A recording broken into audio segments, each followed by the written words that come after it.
క్రిస్టియన్స్లందు ఆరాధన కార్యక్రమానికి చేరువచ్చిన మీలో ప్రతి ఒక్కరికి నమస్కారం తెలియజేస్తున్నానండి.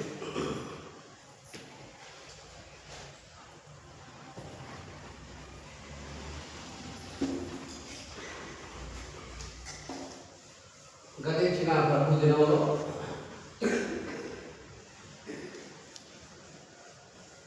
సంఘము ప్రార్థన చేయటందు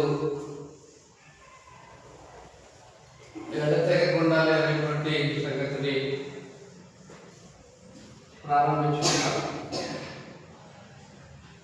ప్రారంభించుకొని ప్రతి వ్యక్తిలో కూడా 4 సంగతులు ఇమిడి ఉండాలని, ఆ సంగతులు ఏంటి అనేటువంటి వాటిని గురించి కొన్ని నేర్చుకుని ఉన్నాం. వాస్తవానికి మానవుడు శరీరాత్మల సమ్మేళనమై ఉన్నాడు. అయితే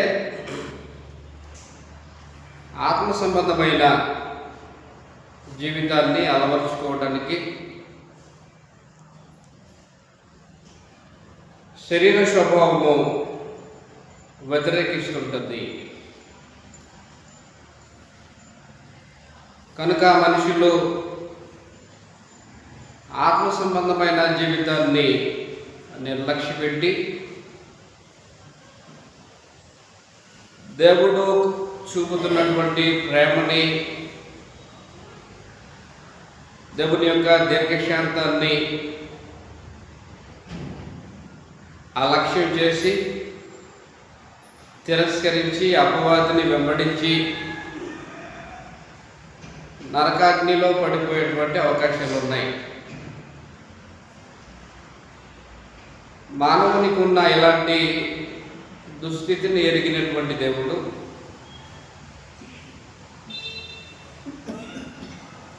తన కుమారుడైన క్రీస్తు ప్రభు యొక్క నిష్కలంకమైన జీవితం ద్వారా ఏకాపర జీవితములకు మార్గం చూపెట్టడానికి ఉద్దేశించాడు. అందుకై ప్రభువైన యేసుక్రీస్తు వారు మన కొరకు బాధపడి మనము ఆయన అడుగుజాడలందు నడుచుకున్నట్లు మనకు మార్గం ఇచ్చిపోయాడు. కాబట్టి ప్రభువైన యేసుక్రీస్తు వారు మనకు ప్రార్థనలో మాదిరై ఉన్నాడు అనేటువంటి సంగతిని మనం మర్చిపోకూడదు. మన బలహీనతల యందు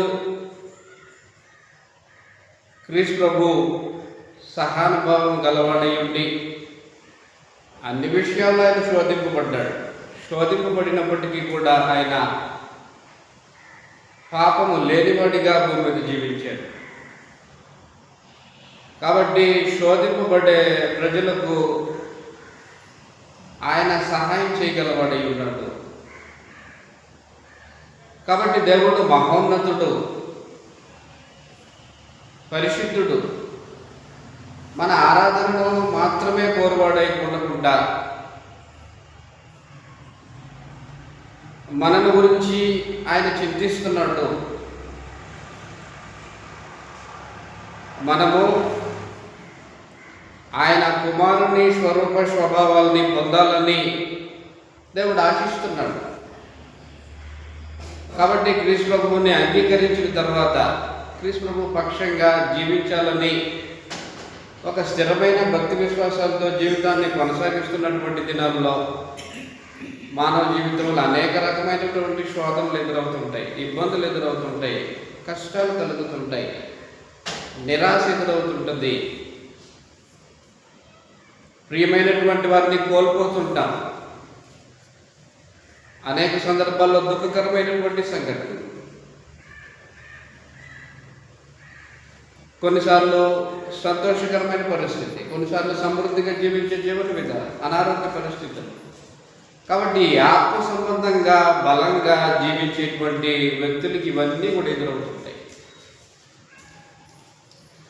కాబట్టి ఈ శోధనల్లో అస్థిరత, శ్రమల్లో నిరాశ, ఇలాంటి మానవ దౌర్బల్యములందు మాత్రమే కాకుండా సంతోషంలో, సమృద్ధిలో మన హృదయాలోచనలని ఆయనకి, పరమంతున్న దేవునికి తెలుపుకోవడానికి ఆయన ఒక ప్రత్యేకమైన విధానాన్ని ఏర్పాటు చేసి పెట్టాడు. మన విన్నపాలని దేవునికి తెలియజేసుకునే విధానమే ప్రార్థన. ప్రార్థన అనేది శరీర ఆత్మల క్షేమాభివృద్ధి కొరకు చిత్రించబడింది. కాబట్టి సమయాలను బట్టి, పరిస్థితులను బట్టి మనుషులు ప్రార్థన చేయడం జరుగుతున్నది. కాబట్టి వాటిలో ప్రాముఖ్యంగా శోధన, శ్రమ, అపాయకరమైనటువంటి పరిస్థితులు, విపత్కరమైన పరిస్థితుల్లో మనుషులు ఉన్నప్పుడు వాటన్నిటి నుంచి విడిపించబడడానికి దేవునికి విన్నవించుకోవడం,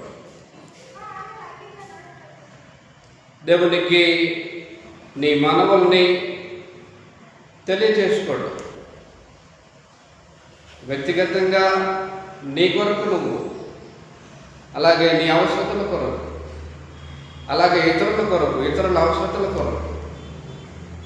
అంతేనంటే అంతేకాదు, దేవుడు చేసిన మేలుల్ని,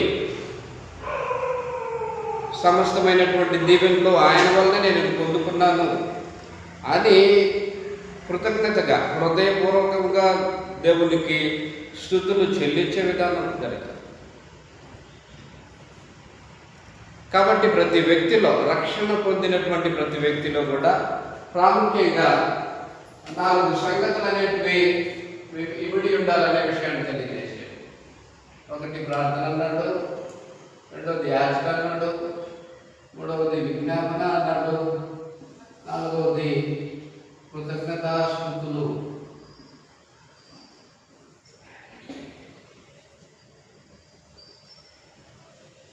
ఇవి చేయాలని నేను హెచ్చరిస్తున్నాను అనేసామన్నాడు.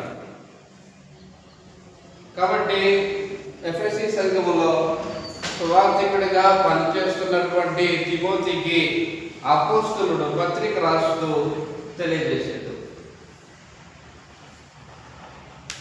సంఘములో సువార్థికుడిగా పనిచేస్తున్నావు, సంఘములో సత్యములకు భిన్నమైన బోధన చేయకూడదు, చేయనివ్వకూడదు.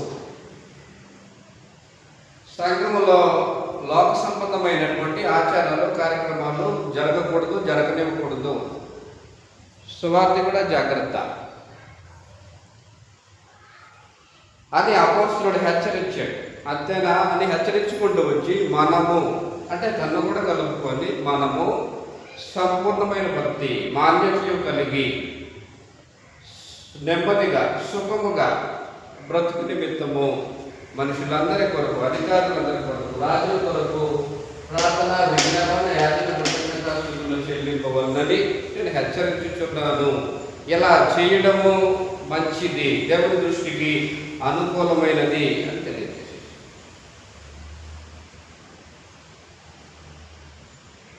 కాబట్టి ప్రాముఖ్యంగా ఈ సంగతి మనం తెలుసుకుందాం. కాబట్టి ప్రార్థన అంటే ఏంటో చూసాం, విజ్ఞాపన అంటే ఏంటో చూసాం, యాచన అంటే చూసాం, కృతజ్ఞతాస్తుతులు అంటే ఏంటో చూసాం. కాబట్టి వ్యక్తిగతంగా దేవుని మీద పరిపూర్ణంగా మనుషులు ఆధారపడి ఆయన నడిపింపు కొరకు మనుషులు దేవుణ్ణి ప్రాధాన్యపడుతూ తమ ఆత్మ సంబంధమైన జీవితాన్ని కొనసాగిస్తూ ఉండాలి. కనుక దేవుని నడిపింపు కొరకు కాకుండా, దేవుని సహాయం కొరకు కాకుండా వ్యక్తిగతంగా మనిషి ఏమి చేయాలన్నా అది సఫలం కాదు. కాబట్టి అబ్రహాం ఉన్నాడు, ప్రార్థించే స్వభావం కలిగినవాడు. తన కొరకేనా కాదు, ఇతరుల కొరకు కూడా విజ్ఞాపన చేసేవాడు. సొదొమ పక్షంగా ఆయన విజ్ఞాపన చేసేదని చెప్పారు. అలాగే మోషే ఉన్నాడు, ఇశ్రాయేలు పక్షంగా విజ్ఞాపన చేసేది. ఇశ్రాయేలు యొక్క అవసరతల కొరకు యాచించాడు. అయితే తన సొంత విషయములో మాత్రము మోషే యొక్క మాటని మనవిని పరలోకమందున దేవుడు నిరాకరించాడు. ఇశ్రాయేలు పక్షంగా, సొంత అక్కపక్షంగా మోషే వారి అవసరతల విషయంలో, దేవుని ఉగ్రత నుంచి వారు తప్పించబడాలనేటువంటి విషయంలో, వారు బాగు చేయబడాలనేటువంటి విషయంలో మోషే దేవునికి విజ్ఞాపన చేస్తే దేవుడు మోషే మనవిని విని వారిని కాపాడాడు, బాగు చేశాడు. కానీ మోషే సొంత విషయంలో మాత్రం పరలోకమందున దేవుడు నిరాకరించాడు. ఏం జరిగింది? కాబట్టి గుర్తుపెట్టుకోండి, దేవుడు ఒక మాటని స్థిరపరిచిన తర్వాత దానికి వ్యతిరేకంగా ఏ మనుషుడైనా ఏది చెయ్యబూనుకునినా దేవుడు దానిని నిరాకరిస్తాడు, అంగీకరించడు. జరిగిన సంఘటన ఏంటి? మోషేతో తెలియజేసాడు. మోషే బండతో మాట్లాడాడు. మోషే ఏం చేశాడు? బండను కొట్టాడు. మాట్లాడేదానికి కొట్టేదానికి వ్యత్యాసం ఉంది. కార్యక్రమం ఏదైతే ఏముంది, ఏదైనా కార్యక్రమం చేసి దేవునికి ప్రార్థన చేద్దామంటే దేవుడు దాన్ని నిరాకరిస్తాడు, అంగీకరించడు. కాబట్టి కనాను దేశములో ప్రవేశాన్ని మోషే పోగొట్టుకున్నాడు. అంటే తన కొరకు తాను దేవునికి విజ్ఞాపన చేశాడు. విజ్ఞాపన చేస్తే దేవుడు దాన్ని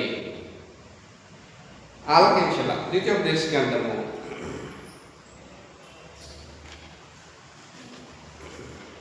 3వ అధ్యాయం, ద్వితీయోపదేశకాండం 3వ అధ్యాయము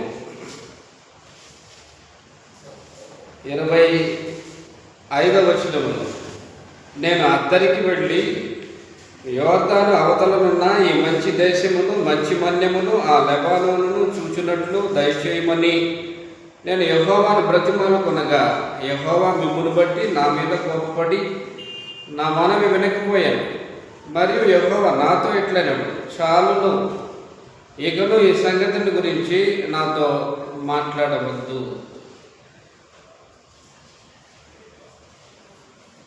కాబట్టి చేసిన తప్పేంటి? బండతో మాట్లాడమన్నాడు. దానికి వ్యతిరేకంగా మోషే బండను కొట్టాడు.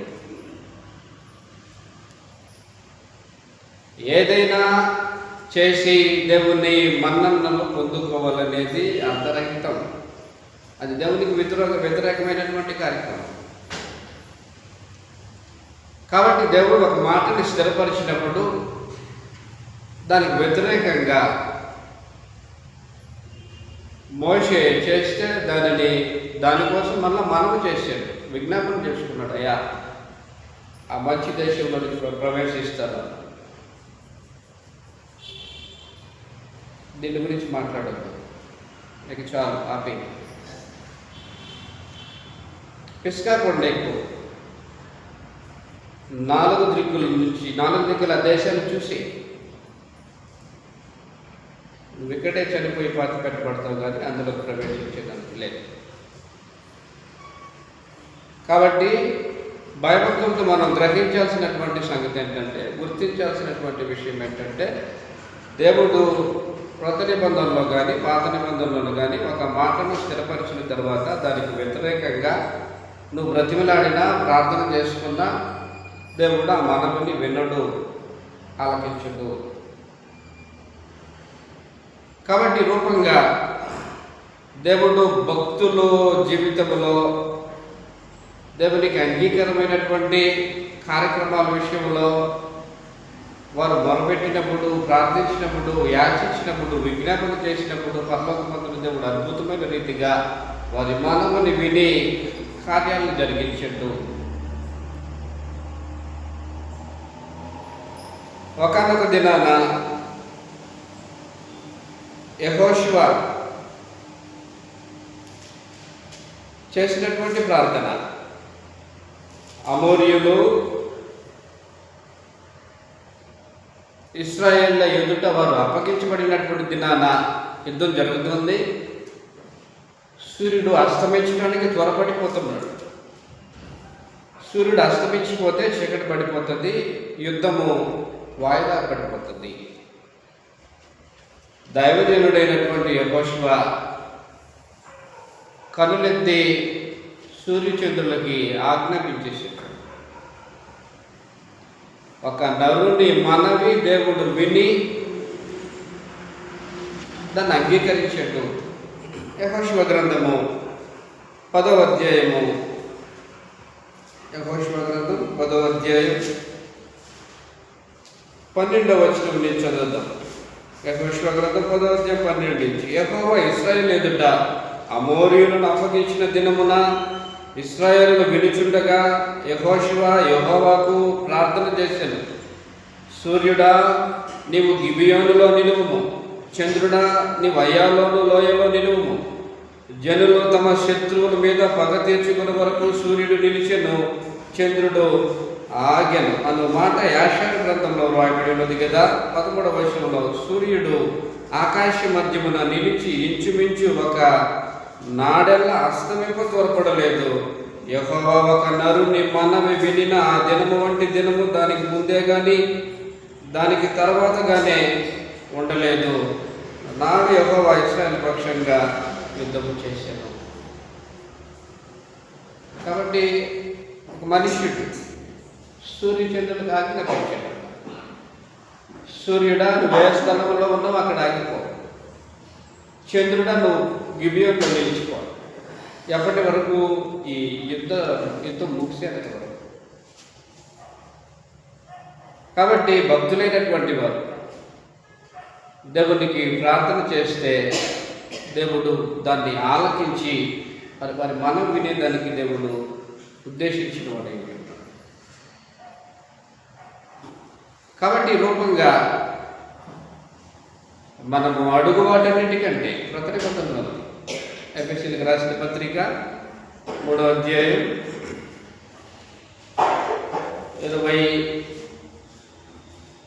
21వ వచనంలో మనలో కార్యసాధకమైన తన శక్తి చొప్పున మనము అడుగు వాటన్నిటికంటే ఊహించు వాటన్నిటికంటే అత్యధికముగా శక్తి గల దేవునికి. కాబట్టి అడగడం మన బాధ్యత, ఆలకించి కార్యాలు చేయటము దేవుని వంతు. కాబట్టి మనం అడుగు వాటన్నిటికంటే ఊహించు వాటన్నిటికంటే అత్యధికముగా శక్తి గల దేవుడు మనకు ఉన్నాడు. కాబట్టి ఇలాంటి దేవుడు మనకు ఉండగా మనం చింతించటం మానేయాలి. చింతించటం మానేసి దేవునికి ప్రార్థనా విజ్ఞాపనని మనఃపూర్వకంగా తెలియజేసుకోవడం నేర్చుకోవాలి. ఫిలిప్పీయులకు రాసిన పత్రిక 4వ అధ్యాయము 6వ వచనంలో, ఫిలిప్పీయులకు 4:6లో దేనిని గురించి చింతపడకుండా కానీ ప్రతి విషయములోనూ ప్రార్థన విజ్ఞాపనముల చేత కృతజ్ఞతాపూర్వకముగా మీ విన్నపములు దేవునికి తెలియజేయుడి.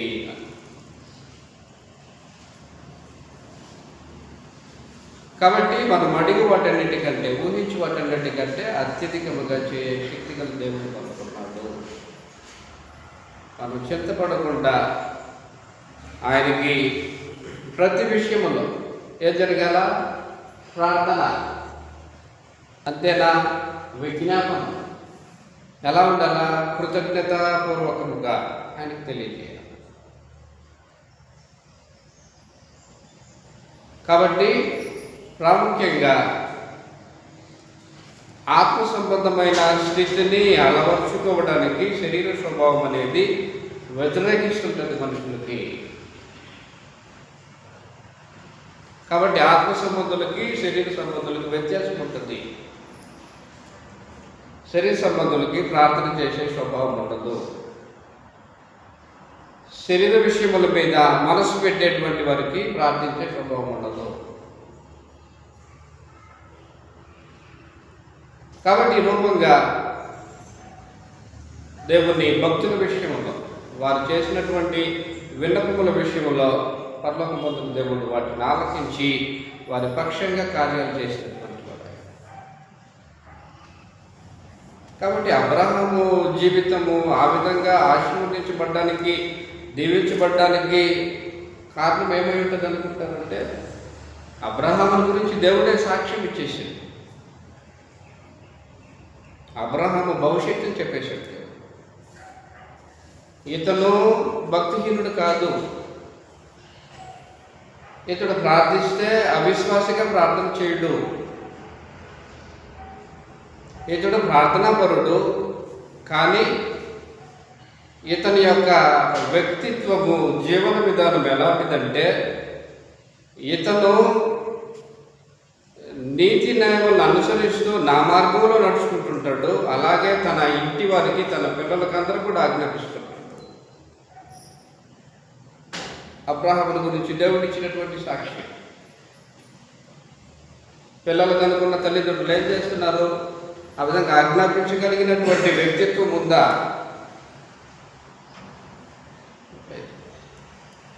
అబ్రహాముల గురించి దేవుడు ఇచ్చినటువంటి సాక్షి.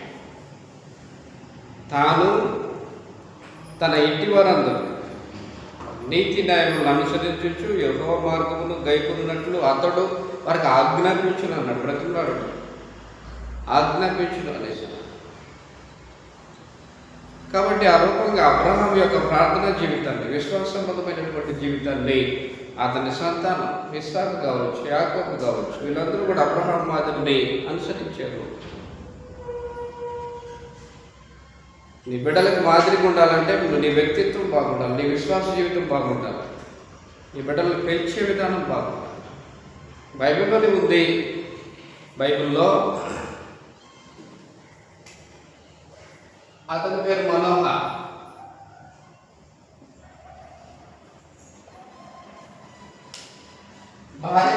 మనోహ భార్య వివాహమైంది. చాలా సంవత్సరాల పిల్లలు లేరు. మనోహ భార్య గొడ్రాలయ్యింది. నిరీక్షణ కలిగి ఉన్నారు. వృద్ధాప్యానికి వచ్చేసారు. అప్పుడు ఇశ్రాయేలు ప్రజలు దేవుని దృష్టికి దోషులై ఉంటే, పాపం చేస్తే వారిని ఫిలిష్తీయుల చేతికి అప్పగించేవారు. మరలా వీరు దేవుని తట్టు తిరిగి దేవునికి ప్రార్థన చేసినప్పుడు ఒక న్యాయాధిపతిని లేపి 40 సంవత్సరాలు వారిని రక్షించేవారు. మరలా పాపం చేస్తే మరలా ఫిలిష్తీయుల చేతికి అప్పగిస్తాడు. ఫిలిష్తీయులు మరలా వారిని బాధ పెడితే మరలా దేవుని తట్టు తిరుగు. ఇది ఇలాగ జరుగుతూ ఉంటుంది. ఇలా జరుగుతున్నటువంటి దినాల్లో ఈ మనోహ భార్య దైవికంగా జీవితాన్ని కొనసాగిస్తుంటారు. అద్భుతమైన రీతిగా పరలోకం నుంచి దేవుడి దూత వచ్చి మనోహ భార్యని దర్శిస్తారు. దర్శించి, నీవు గొడ్రాలు పోయి కానుక లేకుంటున్నావు, నీవు గర్భం ధరించి కుమారుని కంటావు. అయితే ఆ కుమారుని కను వరకు కూడా నీవు ద్రాక్షారసం త్రాగకూడదు అని కొన్ని సూచనలు ఇచ్చేసి వెళ్ళిపోతాడు. భార్య తన భర్త అయినటువంటి మనోహ దగ్గర నుంచి జరిగిన సంఘటన తెలియజేస్తుంది. అప్పుడు భార్య ఏం చేస్తుందంటే, పుట్టబోయే బిడ్డకి, అప్పటికి బిడ్డ పుట్టలా, గర్భం పుట్టాలా, పుట్టబోయే బిడ్డకి మేము ఏమి చేయవలనో వచ్చిన దైవజనుడు వచ్చి ఆ సంగతిని మాకు తెలియజేయనట్లు దయచేయమని మనం ఒక దేవునికి ప్రార్థన చేస్తాం. పుట్టబోయే బిడ్డకి మేము ఏం చేయాలా, ముందు జాగ్రత్త, బిడ్డలను ఎలా పెంచాలా అనే విషయం తెలియజేసాడు. న్యాయాధిపతులు 13వ అధ్యాయం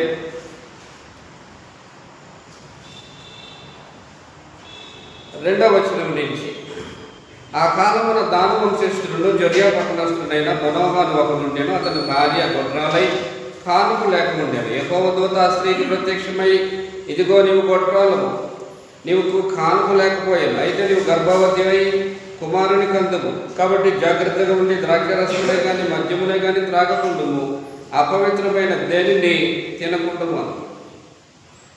6వ వచనం, ఆ స్త్రీ తన పెనిమిటి యొద్దకు వచ్చి, దైవజనుడు ఒకడు నా యొద్దకు వచ్చెను, అతని రూపము దేవదూత రూపమును పోలినదై మిక్కిలి భీకరముగా ఉండెను. అతడు ఎక్కడి నుండి వచ్చినో నేను అడుగుటలేదు. అతడు తన పేరు నాతో చెప్పలేదు. కానీ ఆలకించు, నీవు గర్భవతివై కుమారుని కందువు.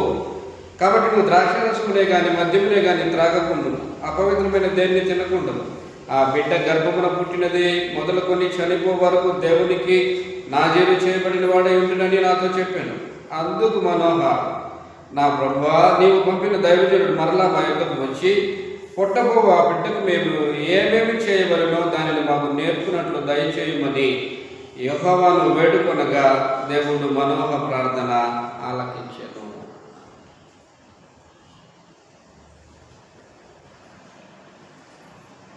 కనుక అద్భుతమైన రీతిగా బిడ్డలు లేకుండా ఉంటే పరిస్థితి ఎలా ఉంటుందో ఆ దంపతులకే తెలుస్తుంది. కనుక రాక దేవుడు దర్శించి బిడ్డనిస్తానంటే సంబరపడిపోకుండా పుట్టే బిడ్డకు మేము ఏం చేయాలా, మరలా వచ్చిపోయినటువంటి ఆ దైవజనుని మరలా వచ్చి మాకు తెలియజేయడంతో దయచేయమని దేవునికి మనం ప్రార్థన చేశాం. కాబట్టి ప్రార్థన ఏం చేస్తుందంటే కార్యం చేస్తుంది, దేవుణ్ణి మనస్సుని కదిలింపజేస్తుంది, దేవుణ్ణి స్పందింపజేస్తుంది. కాబట్టి ప్రార్థన అలక్ష్యం చేయకూడదు. దేవునితో నీ మనవులు తెలియజేసుకునేటువంటి విధానాన్ని నీవు వాయిదా వేసుకోకూడదు. నువ్వు కార్యాలు చూడాలనుకున్నప్పుడు అది దేవుని సంకల్ప ప్రకారమైనటువంటి రూపంగా నువ్వు భావించి ఆయన చిత్తానుసారంగా దేవునికి ప్రార్థన చేస్తే దేవుడు ఆలకిస్తాడు. కాబట్టి మనోహ చేసినటువంటి ప్రార్థన ఎవరి కొరకు? తన బిడ్డ క్షేమం కొరకు. ఆ బిడ్డకు మేమేమేమి చేయాలి, మాకు నేర్పమని దయచేయి ప్రార్థించాడు. దేవుడు అద్భుతమైన రీతిగా తెలియజేశాడు. కాబట్టి ఈ రూపంగా భక్తుల జీవితాల్లో దేవునితో వారికి ఉండేటువంటి విన్నపములని తెలియజేసుకునేటువంటి విధానంలో సంపూర్ణంగా దేవుని మీద ఆనుకొని, దేవుని మీద ఆధారపడి ప్రార్థించి మనవులు తెలియజేసుకుని దేవుని నుండి కార్యాన్ని పొందుకున్నటువంటి వారు. హన్నా గురించి మనకు తెలుసు. హన్నా పిల్లలు లేకుండా ఉంది. ఏటేటా మందిరానికి వెళ్ళేవారు, షిలోహులో మందిరానికి వెళ్ళేవారు, ముడుకుబడి తీర్చుకునే వాళ్ళు వచ్చేవారు. ఆమె సవతి పిల్లలతో వస్తుంది. హన్నా పిల్లలు లేకుండానే వెళుతుంది. తిరిగి ఈ ఏటకి నాకు బిడ్డ పడితే ఆ బిడ్డతో పాటు షిలోహు మందిరానికి వెళ్ళి ముడుకుబడి తీసుకుంటానని ఆశకు వెళ్తూ ఉంది. నిరాశ నిర్ణయించుకొని కుటుంబంతో కలిసి వెళ్ళింది. అక్కడ కార్యక్రమాలు చేసేసారు, వాళ్ళు వెళ్ళిపోయారు. నేను రాను. ఆ దేవుని మందిరంలో షిలోహులో తనకున్నటువంటి విన్నపములని ఏడ్చుకుంటూ దేవునికి విజ్ఞాపన చేసింది.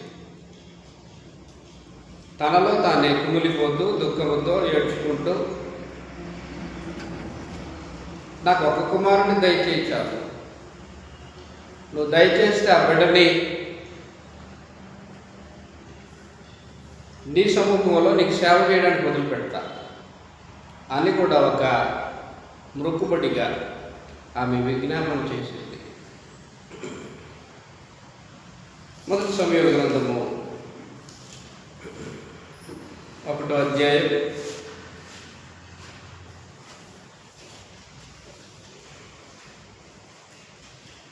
1వ అధ్యాయము 10వ వచనం నుంచి 10వ వచనంలో, బహు బహు దుఃఖాక్రాంతురాలై వచ్చి యెహోవా సన్నిధిని ప్రార్థన చేయుచు బహుగా ఏడ్చుచు, సైన్యములకు అధిపత్యము యెహోవా, నీ సేవకురాలైన నాకు కలిగి ఉన్న శ్రమను చూచి నీ సేవకురాలైన నన్ను మరొక జ్ఞాపకం చేసుకొని నీ సేవకురాలైన నాకు మగపిల్లను దయచేసిన యెడల వాని తల మీదకి క్షౌరపు కత్తి ఎన్నటికీ రానియక వాడు బ్రతుకు దినములన్నిటిలోనూ నేను వానిని యెహోవాకు నీకు అప్పగిద్దునని మొక్కుబడి చేసుకొని ఆమె యెహోవా సన్నిధిని ప్రార్థన చేయుచుండగా. కాబట్టి కార్యము ఆలస్యమైనప్పుడు ఆమె హృదయము మనోవేదనతో నిండింది, దుఃఖంతో నిండిపోయింది.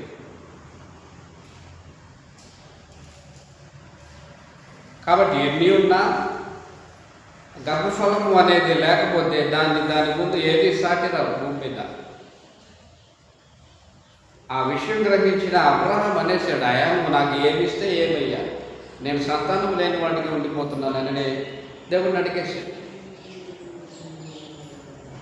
నాకు ఎంత ఉంటే ఏంటి, నాకు ఆస్తి ఉంటే ఏంటి, ధనం ఉంటే ఏంటి, నాకు దాసదాసులు ఉంటే ఏంటి. అప్పుడు దేవుడు చెప్పేశాడు, బయటికి తీసుకొచ్చి ఆకాశం వైపు చూడు, నక్షత్రాలు లెక్క పెట్టు, నీ చేతనైతే అంతగా లెక్క పెట్టు, నీ సంతానం అలా.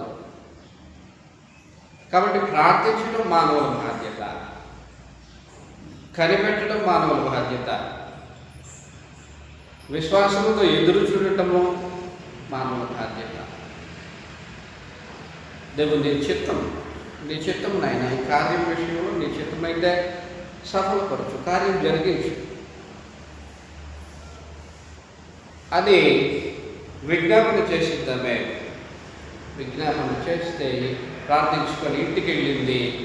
ఇంటికి వెళితే భర్తతో కూడింది, దేవుడు దర్శించాడు, గర్భఫలం దయచేసి. ఆ కుమారుడే సమూయేలు ప్రవక్త, న్యాయాధిపతి ప్రవక్త. ఇచ్చిన బిడ్డని పాలు విడిచి వరకు ఆమె దగ్గర ఉంచుకొని, పాలు విడిచిన తర్వాత ఎఫోదు ఆ బిడ్డకి తయారు చేసి పుట్టించి దేవుని మందిరంలో పెట్టేసాడు. నేను ఆ రోజు నాకు దేవుడు ఇవ్వకముందే నేను ప్రార్థన చేసుకున్నా. ఆ మనోవేదనతో, చింత కలిగి, వేదనతో ప్రార్థించా, కన్నీటితో ప్రార్థించా. ఆ దేవుడు ఇచ్చిన బహుమానమే నువ్వు, కానీ ఆయన సేవ కొరకే నేను ఆలోచిస్తానని ఆయన సముఖంలో ఒప్పుకున్నా. కాబట్టి నిన్ను వదిలిపెట్టేసుకున్నా. కాబట్టి ప్రార్థన అనేది కార్యాలని జరిగిస్తుంది. అడగడము మన బాధ్యత, విసుగు చెందకుండా ప్రార్థించడం మన బాధ్యత. ప్రార్థన లేకపోతే ఏ కార్యాలు చేయలేవు. కాబట్టి రూపంగా చూసుకుంటూ పోతే భక్తుల జీవితాల్లో ప్రార్థన చేస్తే దేవుడు చేసినటువంటి కార్యక్రమాలు అనేకమైన ఉన్నాయి. ఒకానొక దినాన యెరూషలేము నాశనం చేస్తానని అష్షూరు రాజు సెనహెరీబు తన సైన్యాధిపతి దగ్గర లెటర్ పంపించేసి, రాజైన హిజ్కియా ఆ మాట విని బట్టలు చించుకొని, గోనెపట్టు ధరించుకొని హిజ్కియాకి వర్తమానం పంపించి, హిజ్కియా యెషయా ప్రవక్తకి వర్తమానం పంపించి, ఇది సంగతి, నువ్వు ప్రార్థన చేయి, నేను ప్రార్థన చేయి. అష్షూరు రాజు సెనహెరీబు తన సైన్యంతో యెరూషలేముని ముట్టడి వేసి దీన్ని నాశనం చేస్తాడట అన్నప్పుడు అని ప్రార్థన చేయమని ప్రవక్త యెషయాకి వర్తమానం పంపించేసి, ఇతను దేవుని మందిరానికి వెళ్ళి మోకరించి దాన్ని పరిచి దేవునికి ప్రార్థన చేశాడు.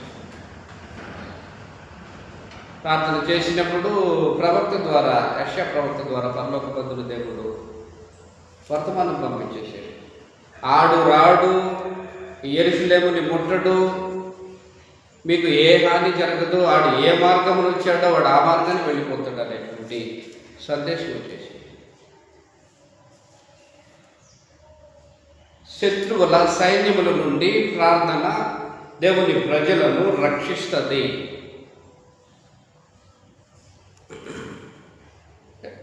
కాబట్టి దేవుని ప్రజలను కీడు చేయాలనుకున్నటువంటి వ్యక్తి ఏం చేయలేకపోయినాడు. ఏం జరిగిందంటే దేవుని దూత అష్షూరు దండుపేటలో ఇశ్రాయేల్ పక్షంగా నిలిచి సైన్యముల్ని హతమార్చేశాడు.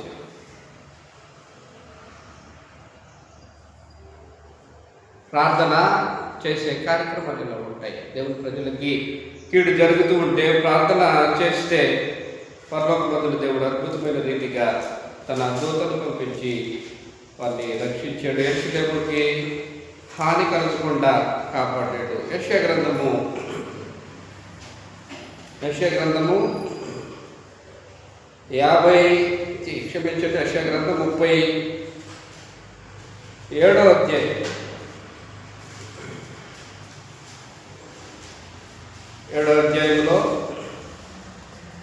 37వ అధ్యాయంలో అష్షూరు సైన్యాధిపతి రబ్షాకే వచ్చి దీన్ని పాడు చేస్తామని చెప్పినప్పుడు 37వ అధ్యాయం మొదటి నుంచి హిజ్కియా విని తన బట్టలు చిప్పుకొని గోనె పట్ట కట్టుకొని యెహోవా మందిరమునకు పోయి గృహ నిర్వాహకుడు ఎల్యాకీమును శాస్త్రీయ షెబ్నాను యాజకులలో పెద్దలను ఆమోజు కుమారులను ప్రవక్తులైన యెషయాకు పంపాను. మీరు గోనె పట్ట కట్టుకుని వారై అతని యుద్ధకు వచ్చి అతనితో ఇట్లనను, హిజ్కియా సెలవిచ్చినదేమనగా, ఈ దినము శ్రమయు శిక్షయు దోషణయు గల దినం. పిల్లలు పుట్టవచ్చిన గాని కనుటకు శక్తి చాలు. జీవము గల దేవుణ్ణి దూషించుటకై అష్షూరు రాజైన తన యజమానుని చేత పంపబడిన రబ్షాకే పలికిన మాటలు నీ దేవుడైన యెహోవా ఒకవేళ ఆలకించి నీ దేవుడైన యెహోవాకు వినబడి ఉన్న ఆ మాటలను బట్టి ఆయన అష్షూరు రాజును గద్దించునేమో. కాబట్టి నిలిచిన శేషము కొరకు నీవు హెచ్చుగా ప్రార్థన చేయము. యెషయా ప్రవక్త ఏమన్నా ఆ మాటలు బట్టి నువ్వేం భయపడుందయ్యా? దేవుని దూషించాడని, యెరూషలేముని ముట్టడి వేసి నాశనం చేస్తాడని నువ్వు భయపడుతుంది. ధైర్యం ఉండు, నేను ప్రార్థన చేస్తాను, మీరు ప్రార్థన చేయండి. కాబట్టి ప్రార్థన చేసినప్పుడు జరిగినటువంటి సంఘటన యెషయా గ్రంథము 37వ అధ్యాయంలోనే 33వ వచనములో వచ్చినటువంటి సందేశం చూడండి. కాబట్టి అష్షూరు రాజుని గురించి యెహోవా సెలవిచ్చినదేమనగా, అతడు ఈ పట్టణంలోనికి రాడు, దాని మీద ఒక బాణమైనను ప్రయోగింపడు, ఒక కేడమైనా దానికి కనపరచడు, దాని ఎదుట ముట్టడి దిబ్బ కట్టడు.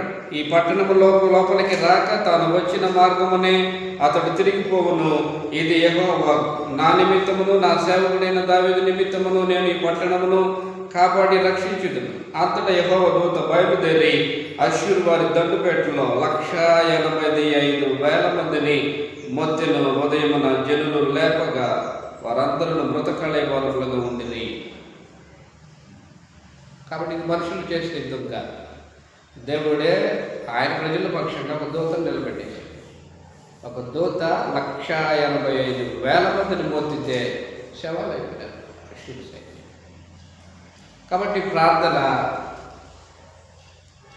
శత్రువుల భారీ నుంచి రక్షిస్తుంది. శత్రువుల సైన్యం నుంచి ప్రార్థన రక్షిస్తుంది. అంతేనా అంటే అంతే కదా, ఇంకా చాలా ఉన్నాయి. ప్రార్థన మనుషులకు మారు మనసును దయచేస్తుంది. ప్రార్థిస్తే మనుషులకి మారు మనసు దయచేస్తుంది. యెజ్రా గ్రంథము 10వ అధ్యాయంలో యెజ్రా శాస్త్రి అనే యెజ్రా దేవుని మందిరం ఎదుట సాష్టాంగపడి ఏడ్చుచు ప్రజల మారు మనసు కొరకు ప్రార్థన చేసినప్పుడు జరిగినటువంటి సంఘటన. యెజ్రా గ్రంథము 10వ అధ్యాయము 1వ వచనములో యెజ్రా ఏడ్చుచు దేవుని మందిరం ఎదుట సాష్టాంగపడుచు పాపమును ఒప్పుకొని ప్రార్థన చేశాను. కాబట్టి ప్రార్థన చేసినప్పుడు ఏం జరిగింది? ఆయన ఏడ్చాడంట. ఏలాము కుమారుల ఒకడు యెహీయేలు కుమారుడైన షెకని యెజ్రాతో ఇట్లైనా, మేము దేశమందుండు అన్యజనములలోని స్త్రీలను పెండ్లు చేసుకొని మా దేవుని దృష్టికి పాపం చేసితిమి. అయితే ఈ విషయంలో ఇశ్రాయేలు తమ నడవడి దిద్దుకుందురను నిరీక్షణ కద్దు. కాబట్టి ఈ పని ధర్మశాస్త్రానుసారముగా జరుగునట్లు ఏలిన వాడవైన నీ యోచనను బట్టి, దైవాజ్ఞకు భయపడి వారి యోచనను బట్టి ఈ భార్యలను వారికి పుట్టిన వారిని వెలివేయించుదమని మన దేవునితో నిబంధన చేసుకునేదము. లెమ్ము, ఈ పని నీ ఆధీనంలో ఉన్నది, మేము నీతో కూడా ఉందము. నీవు ధైర్యం తెచ్చుకొని దీన్ని జరిగించుకొనగా ఎజ్రా లేచి ప్రధాన యాజకులను లేవీయులను ఇశ్రాయేలులందరూ ఆ మాట ప్రకారం చేయనట్లుగా వారి చేత ప్రమాణం చేయించిన. వారు ప్రమాణం చేసుకొనగా ఎజ్రా దేవుని మందిరం ఎదుటి నుండి లేచి ఎల్యాషీబు కుమారుడైన యెహోవా యొక్క గదిలోనికి ప్రవేశించెను. అతడు అతడికి వచ్చి చెరపట్టబడిన వారి అపరాధమును బట్టి దుఃఖించుచు భోజనమైనను పానమైనను చేయకుండాను. చెర నుండి విడుదల నొందిన వారందరూ కూడా యెరూషలేమునకు కూడి రావాలని యూదా దేశమందంతటుండు యెరూషలేము పట్టణమందంతటా నుండు వారికి ప్రకటించెను. అంటే వాస్తవానికి ధర్మశాస్త్రంలో దేవుని పిల్లలైనటువంటి వారు అన్యులైనటువంటి వారిని వివాహం చేసుకోకూడదు, వారితో బియ్యమందకూడదు అనేటువంటి సంగతిని పరలోకమందున దేవుడు తెలియజేశాడు. కానీ వీళ్ళు ఏం చేశారంటే అన్యుల స్త్రీలను వివాహం చేసుకున్నారు, అన్యుల స్త్రీలకి పిల్లలు కన్నారు. ఇది తప్పు కదా. కాబట్టి ఎజ్రా ఏడ్చుచు సాష్టాంగపడి దేవునికి ప్రార్థన చేసినప్పుడు వారిలో దిద్దుబాటు చేసి కలిగించే అవకాశం, వారే వచ్చి నిబంధన చేసుకునేసారు. అయ్యా మేము చేసిన తప్పే, మేము ఏ అన్య స్త్రీలైతే వివాహం చేసుకున్నామో వారిని వెలివేస్తాం, వారికి పుట్టిన బిడ్డల్ని కూడా మేము వెలివేస్తాం. అంటే ప్రార్థన ఏం చేసింది? మనుషులకి మారు మనసును కలిగించింది. ఈ రూపంగా ఎవడైనా నేను భక్తిహీనుండి సంఘానికి వ్యతిరేకమైన కార్యాలు చేస్తున్నాడు ఒప్పుకునే సామర్థ్యం కలిగి వారు ఉన్నారా? కాబట్టి ప్రార్థన మనుషులని మారు మనసులోనికి నడిపిస్తుంది. వారి కొరకు మారు మనసు లేని వారి కొరకు ప్రార్థించడం జరగాలి. కాబట్టి ప్రార్థనా కార్యాలు ఎలా ఉంటాయి? ప్రార్థన చేయకపోతే దేవుడు కూడా ఏం చేస్తాడు? ప్రభు ఏం చెప్పాడు? అడుగుడి మీకు ఇయ్యబడును అన్నాడు. అడగకుండా ఏమొస్తుంది? ఏమి రాదు. కాబట్టి ప్రార్థనలో ఈ రూపంగా కార్యక్రమాలు జరుగుతూ ఉంటాయి. కాబట్టి ప్రార్థన చేయడంలో ప్రభు అయిన యేసుక్రీస్తు వారు మనకు మాదిరి ఉన్నాడు. కొత్త నిబంధనలో ప్రార్థన ఎవరికి చేయాలో ప్రభు అయిన యేసుక్రీస్తు చేసేది. ఎవరికి ప్రార్థన చేయాలా? తండ్రి దేవునికి ప్రార్థన చేయాలి, యేసు నామములో చేయాలా.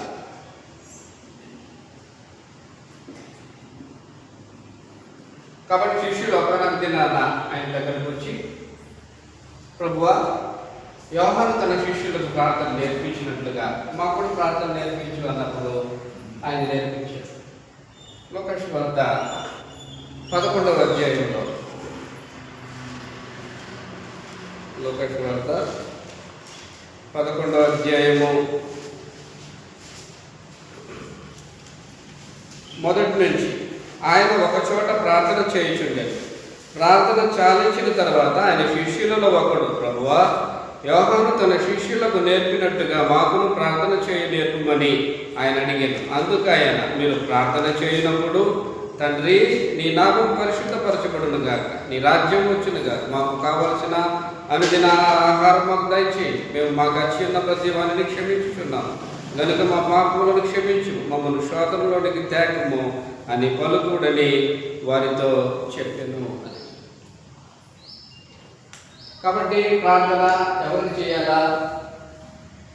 తండ్రికి ప్రార్థన చేయాలా? యేసు నామములో చేయాలి. ప్రార్థించడంలో దేవునికి బ్రతిమలాడటం జరగాలి, దేవునికి దీనారాధన చేయాలి.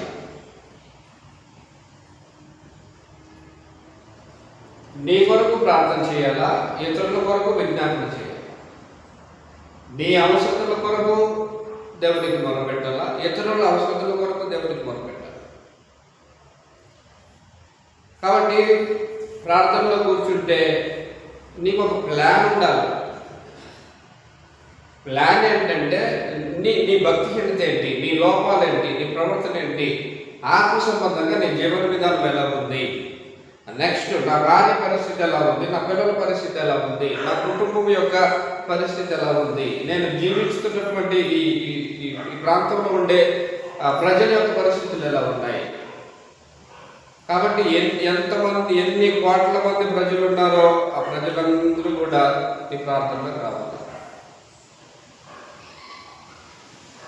ప్రార్థనని ఏదో చేస్తున్నామంటే కాదు, చెప్పేసేటు మనుషులందరి కొరకు, అధికారుల కొరకు, మనకు రాజులు లేరు, అధికారుల కొరకు తండ్రికి దీనాలర్పణ చేయాలా, బ్రతిమలాడటం చేయాలా. కాబట్టి ప్రభుత్వాల అధికారులు దేవుని వల్ల కలిగి ఉన్నాయి. ఆయన ఎవరికి అధికారం ఇస్తే వాళ్ళ అధికారం చలామణి చేస్తుంటారు. వారు క్షేమంగా ప్రజలకు ప్రయోజనకరమైన పరిపాలన దయచేయనట్లుగా దేవునికి ప్రార్థన చేయాలి.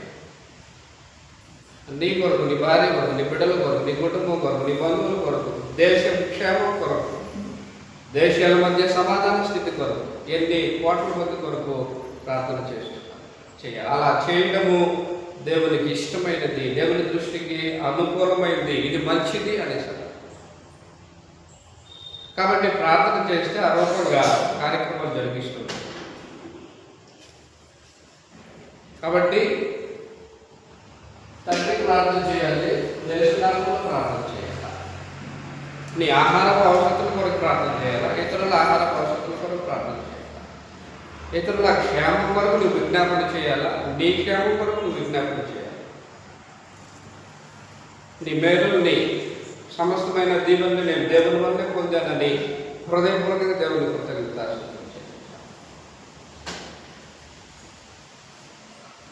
అయితే చివరిగా కొన్ని సంగతులు నిర్మాణం. ఎవరి ప్రార్థన దేవుడు ఆలకిస్తాడు, ఎవరి ప్రార్థన దేవుడు నిరాకరిస్తాడు, ఎలాంటి ప్రార్థన దేవుడు ఆలకిస్తాడు. మొదటిగా దేవుడు పాపుల మనమే ఆలకించుడు, ఆలకించుకుంటే అంగీకరించుడు. యోహాను సువార్త 9వ అధ్యాయము, యోహాను సువార్త 9వ అధ్యాయం 31వ వచనములో దేవుడు పాపుల మనవి ఆలకింపడని ఎరుగుదము, ఎవడైనను దేవభక్తుడై ఉండి ఆయన చిత్తము చొప్పున జరిగించిన యెడల ఆయన వాని మనవి ఆలకించును. కాబట్టి నువ్వు పాపివైతే, పాపము నీలో ఉంటే, పాపం చేసే స్వభావం నీలో ఉంటే దేవుడు ప్రార్థన ఆలకించడు. ఈ ప్రార్థన దేవుని సముఖానికి వెళ్ళదు. ఇంకా ఎవరి ప్రార్థన ఆయన ఆలకించుడు? మత్తయి సువార్త 6వ అధ్యాయం, మత్తయి సువార్త 6వ అధ్యాయం 16వ వచనములో వేషధారుల ప్రార్థనను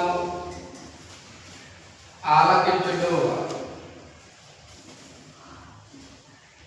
వేషధారుల ప్రార్థన ఆలకించుడు. మత్తయి సువార్త 6వ అధ్యాయం 16వ వచనములో మీరు ఉపవాసం చేయనప్పుడు వేషధారుల వలె దుఃఖముఖులై ఉండకుడి. కాబట్టి వేషధారుల ప్రార్థన దేవుడు ఆలకించుడు. ఇంకెవరి ప్రార్థన ఆలకించుడు? ఎవరి ప్రార్థన ఆలకించుడు అంటే స్వనీతిమంతుల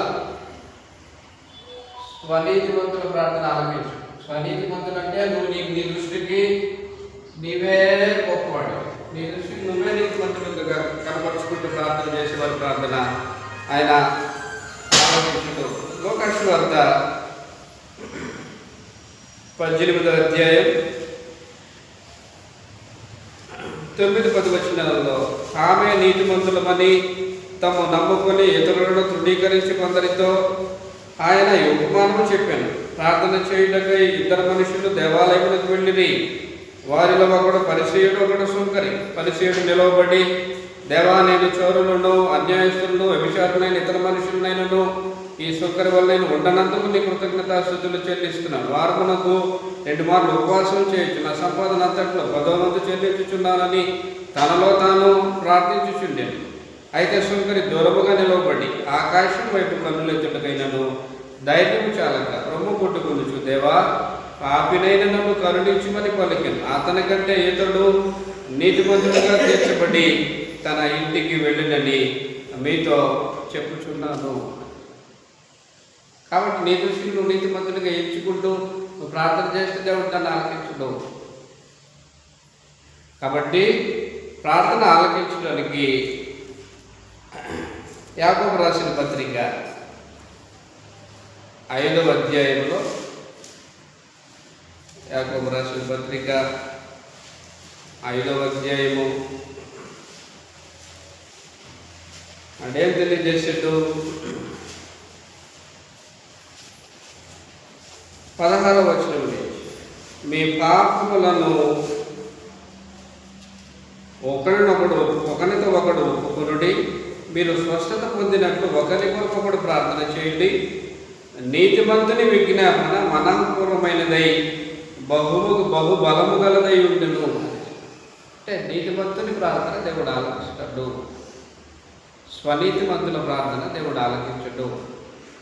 నెక్స్ట్, ప్రార్థించడంలో నీవు ఆయన చిత్తానుసారంగా ప్రార్థన చేయి.